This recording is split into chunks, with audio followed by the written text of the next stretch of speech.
Hey guys, it's Kevin again, and this is going to be my review for Teen Wolf Season 3, Episode 18, Riddled. And this was another great episode, really intense episode, definitely. My one problem with this episode, though, was that the first half of this episode was very intense. The second half was too, but I felt like the thing that started this episode should have stayed throughout the whole episode because I was really loving this episode. Then that kind of ended anticlimactically, and I like the way things ended overall in the episode. I just would have wanted a little bit more with the beginning of the episode because I enjoyed that a little bit more than the second half, which is fine. My other thing about this episode, Kira did not need to be in this episode at all. I didn't even like her character in this episode because there was so much else going on that I did not give a shit about her character. I didn't care what happened to her in this episode. I didn't care what she wanted. Just, no. And, I mean, I like her character. I really do. And I like the scenes with her in this episode. That's not what I'm saying. I'm saying she really did not need to be in this episode. And I wish she wasn't because I don't think she had to be in it. But let's just get to this episode, and right away, things start off really, really intensely, because Scott gets a call from Stiles, and Stiles tells him he doesn't know where he is, or how he got there, but he's in someplace dark, it's hard to see, there's something wrong, and Scott tries to call him back, but he doesn't have much luck, and then Scott yells at Isaac to get up, and they need to find Stiles, and meanwhile, Lydia is sexually drawing Aiden in the school. You know, she's drawing and he's like, oh, you don't draw that way. He's about to go all Titanic, basically. If you guys have seen Titanic, you know what I'm talking about. I have not personally seen it, but everyone knows the nude painting scene. That's exactly what, Aiden wanted Lydia to do to him, was to do that. And Lydia hears something. She then drops her pencil, says that she hears voices, but Aiden doesn't hear anything. It's Stiles' voice. Scott and Isaac head out to find Isaac. Stiles on the phone with Scott, tries to give him identifying factors to locate him. Scott asks him why he's whispering. Stiles says, because I think there's something in here with me. And then we see Kira. Now, this one scene here, I didn't understand why we'd have this scene. It really didn't have anything else to do with the episode, really.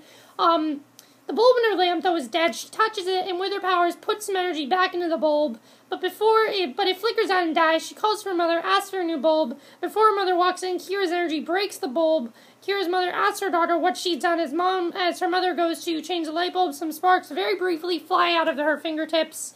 And Kira notices, and it, makes a new bulb. So she's starting to realize that maybe there's more to her family than meets the eye. So then Lydia and Aiden meet up with Scott and Isaac. They arrive at Stiles' room to see if they might be able to get a better scent on him. Scott tells them they think he's being held in some industrial area. Lydia wants Stiles to go to Stiles' dad. Even though Scott promised him he's do no such thing, Lydia stays behind in Stiles' room so she might be able to gather more clues from the space. So we see Stiles, he turns the light of his cell phone on and sees that his leg has been snapped into a trap. It's bleeding and in bad shape. Definitely a very gruesome scene, but a really great performance from Dylan O'Brien in this episode. This episode was his best performance I've seen in any episode he's done. He did such a great job here. Because, he usually does such a great job with a comedy, but he really is a great dramatic actor, and we saw that in this episode, and I really love that. Because I've said it before and I'll say it again. Stiles is my favorite character. I think he's everybody's favorite character because he's really great. He's really funny, but then now he also has this Dark Stiles, which I also love. Stiles asks, "Who are you?" The figure draws a symbol that the Uni have been branding the game with, though. When Stiles observes this word, the Japanese kanji meant self, meaning self, it disappears from the wall. Scott and Isaac are then informing, Scott's father of the current situation. It's the coldest night of the year, so they have to move and think fast. And that was definitely really big. So the sheriff's department has found Stiles' Jeep. It's at the hospital. Melissa's there. Derek is also there, searching the hospital grounds. Derek on the rooftop trying to gather a scent pickup or on a chemist signal. These kinds of scents carry emotions. Derek says that it smells of stress and of anxiety, and that Stiles was struggling with not just someone, but himself. So then Agent McCall walks in. The president is informed by a deputy that Stiles is missing, and nobody can reach Allison. By the way, Allison is not in this episode, which I was kind of happy about because honestly, I don't like her character. I don't. If Allison wasn't in the show anymore, it would not do anything except not have Isaac have a love interest. That's the only reason Allison's really on the show anymore. It's just so she has a love interest. That's why. So Lydia continues to look around Stiles' room, and she... Okay, I just missed my place, sorry. So, okay. She's searching around Stiles' room. When she pulls the strings of his investigation board, she hears whispering, and there are whispers about a house. She finds a picture of a house on a wall, and it's an asylum, and the same one Barrow was admitted to after he unleashed his shrapnel bomb on the students. She says that's where he is, that's where Stiles is. Stiles attempts to break free from the trap. Not who you are, Stiles, who we are. The man who has a bandaged face and fierce teeth attempts to help Stiles. He continues to say, if we don't get out of here, we're going to die. Keep in mind, we're only 20 minutes in the episode right now, and I didn't even realize it. I thought the episode was almost over, because it was moving really, really quickly, and, so Lydia leads a search party to the asylum, but Stiles isn't there. I don't get it. She says this has to be it. Papa Delancey grows furious. He needs to find his son. Melissa arrives at the present, finds Agent McCall there. McCall seems to think that Stiles might still be asleep.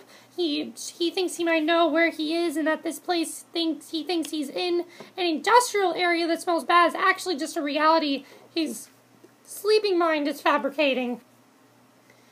So, the man is there when Stiles gives him riddles. Everyone has it, but no one can lose it. That's what he says. He says, everyone has it, but no one can lose it. And what does that mean? The man grows furious when Stiles doesn't know the answer. The dark, terrifying figure grabs the trap, begins to drag him from the place, but luckily, Melissa and Agent McCall save him. It seems as if Stiles was just trapped in a horrible nightmare, a horrible state of sleepwalking. Now, I was very surprised that this got done very, very quickly, because I thought this was going to be the main thing of the episode. But no, there's a lot more after this. Because then, even though I said I was thinking Allison's not going to be in this episode, great. She's in the next scene. Because Isaac then shows up at Allison's. She answers the door, says that she was sleeping, her phone was off. She doesn't know how it was turned off because she never shuts off her phone. When she turns the phone back on, there's a Japanese radio station playing. So I don't know what that was about, but there's a lot going on with these Japanese in 3B. So then we see Aiden, he's asking Derek if he thinks there's something more going on, because basically they can clearly see that there's more going on than just Stiles being trapped. He's obviously hallucinating. Aiden informs Derek that he overheard Scott and Stiles talking about how Stiles thinks he might have left the instructions for Barrow in the chem lab. Aiden suggests that Stiles might be the Nagitsun, and Derek scoffs at the idea. Why would a dark spirit possess someone with no power, no strength? That's when he has a light bulb moment, but we're not sure what he's placing together. So now Stiles is safe. He's in the hospital. When they prepare to leave, Lydia has another auditory vision, but she rejects it, tells Scott that she heard nothing. So Kira tries to talk to Scott, but Scott completely ignores her for some reason. But the reason is because Derek then shows up and says he might be able to help her. He wants Kira to show him what she did at the power station. So I really was like, why did Scott just regret her? Just completely neglect her like that? Because he's been wanting to be with her, so why did you just do that? I don't understand that. I don't understand why he did that. But this was pretty big when Derek says, I want you to show me what you did at the power station.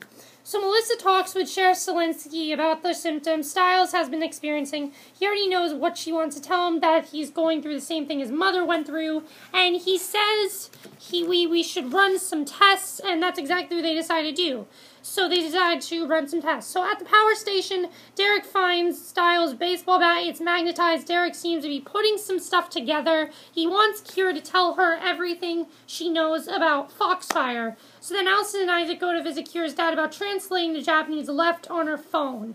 Lydia's then hypersensitive to noises. Scott asks if she wants to go to visit Stiles later. She seems out of it. She continues to hear banging noises, basically like this.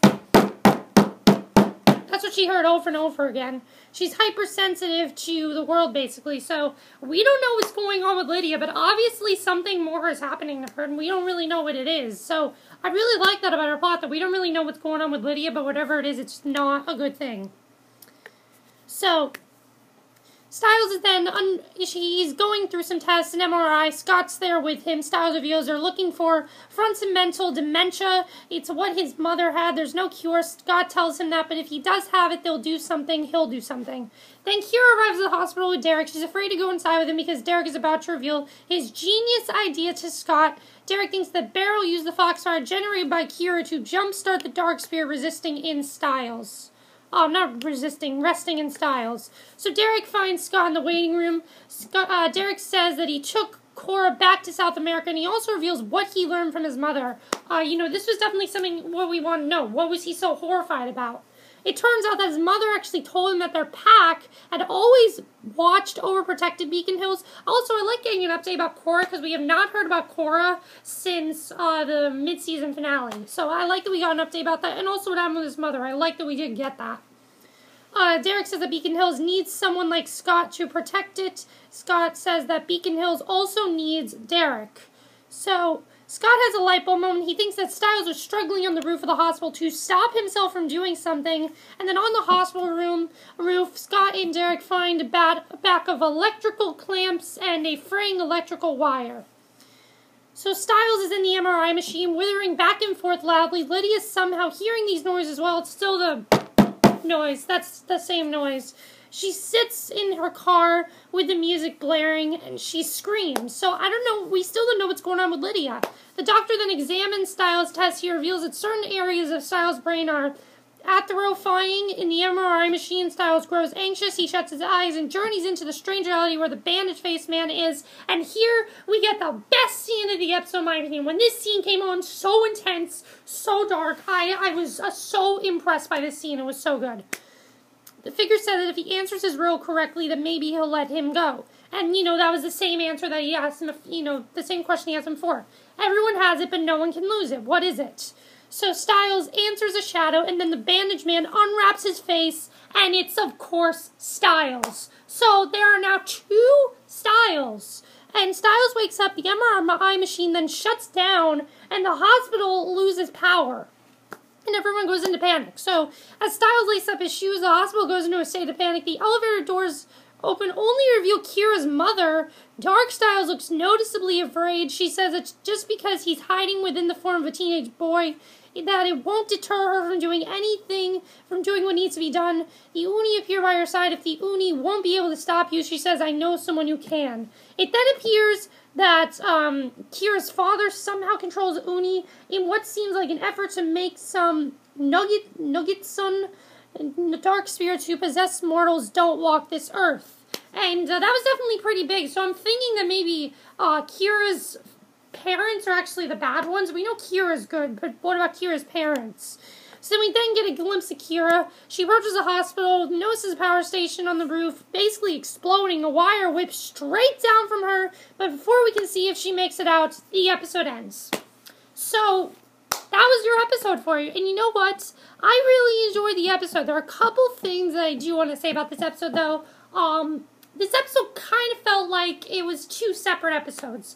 The first half was about finding Styles, figuring out why this happened, and then the second half was figuring out why this happened. It felt like 2 separate episodes to me, and that was a little bit of a problem, just because I felt like the beginning of this episode should have been this episode, and then the other half of this episode should have been next week's episode. I am hearing, though, that next week's episode, I watched Wolf Watch, and the director said that the next episode is probably the most intense episode of the show we've seen so far. And I will say, this was quite an intense episode. A lot of things I'm wondering about, though. At this point, do you think we can trust Kira? Why did Scott just reject her like that? What do you think that was all about? Dark Stiles. Do you think that Dark Stiles is going to try to take over Stiles, almost like a Mike Mal situation, like on Total Drama All-Stars? Reference to Total Drama All-Stars, kind of take over Stiles. Do you think that might happen? Were you happy about the lack of Allison? I was definitely happy about that. Also, what's happening with Lydia? Why is she growing more sensitive to sounds? What's this all about? What do you guys think that's about? And also, will Kira be okay? And are Kira's parents the bad guys? It seems like we cannot trust them now, so I don't think we should. But that's it for my review. I hope you enjoyed it, and I will see you guys in my next video. So, see you then. Bye.